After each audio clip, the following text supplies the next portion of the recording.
Hello everyone, this is Poonam from RK Memorial Senior Secondary School. Today we are going to discuss the process of glycolysis.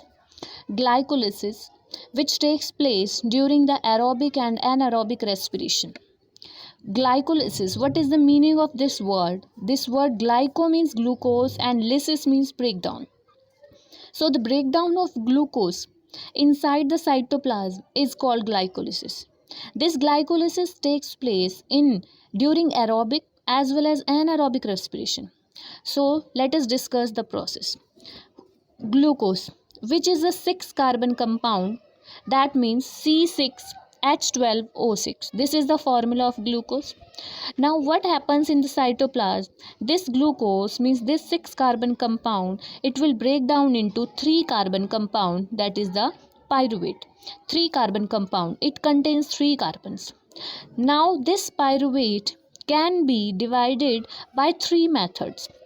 The first method is in the presence of oxygen, and this presence of oxygen means aerobic respiration, which takes place in the mitochondria.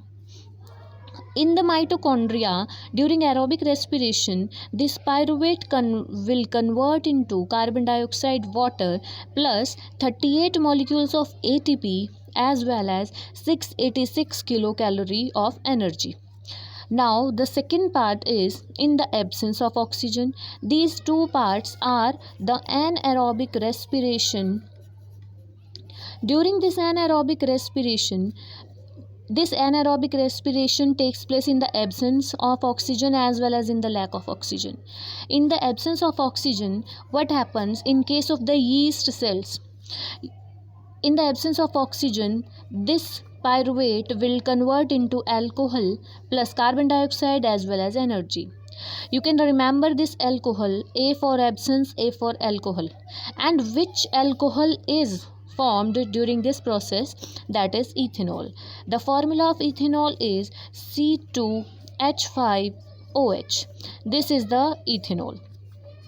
Now in the third part, which takes place in the lack of oxygen, this lack of oxygen takes place in our muscle cells. When we do exercise, then our body needs more oxygen, but the supply of oxygen is less. So this is the lack of oxygen. So during this lack of oxygen, you can also remember it by using this word, this letter L for lack, L for lactic acid. So in the muscles, lactic acid will be formed along with some amount of energy. These two processes, anaerobic respiration, takes place only in the cytoplasm. No involvement of mitochondria takes place in it. Now what happens when this lactic acid will be formed in the muscle cells? This lactic acid will be accumulated. This will be accumulated inside our muscles, and because of this accumulation, there will be cramps in our muscles. These cramps in the muscles are due to the accumulation of lactic acid. So this is all about the glycolysis process.